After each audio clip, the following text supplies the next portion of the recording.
60 years ago, when I presciently had told my family that I'd read about the Nakba, a little bit ahead, a Jew ahead of his time, I told the family. They didn't much like it, but you know, the divisions weren't so strong.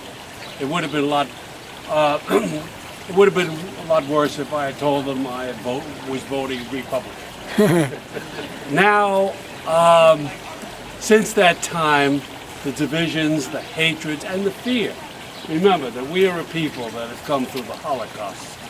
We are a people who have seen tremendous persecution, and the blessing of America that relieved us of that threat, yet didn't keep the threat from hanging over our head. That if we were less nice, maybe it might happen again.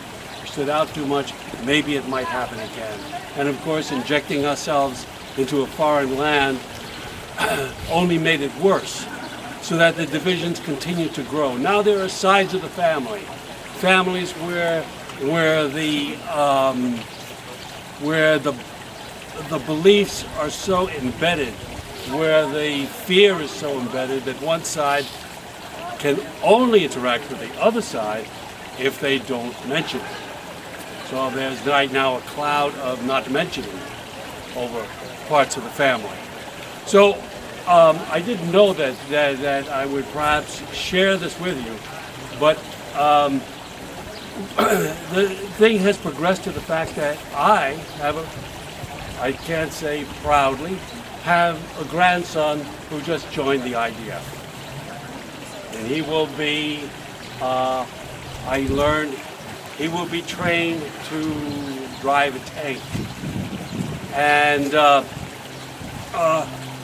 there's absolutely no speaking to him or the family about it. So just to get it out of my system for my own self-expression, I wrote an ironic poem. I have no idea, I've not read this poem aloud.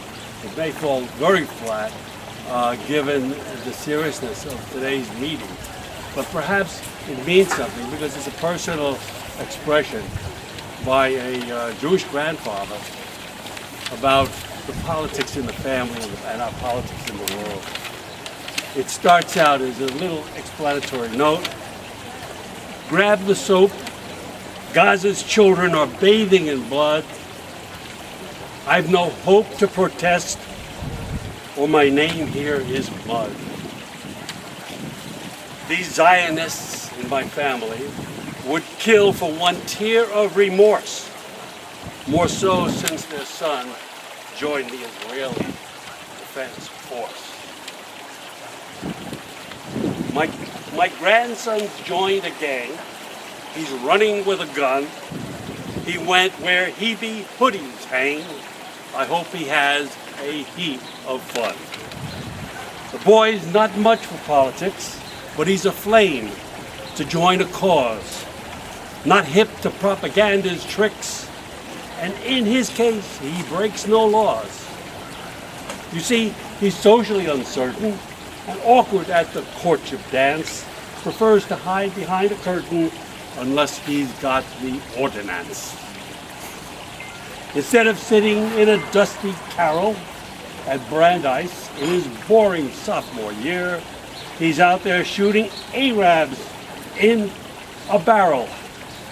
I hope the other mother sheds the tear. Thank you.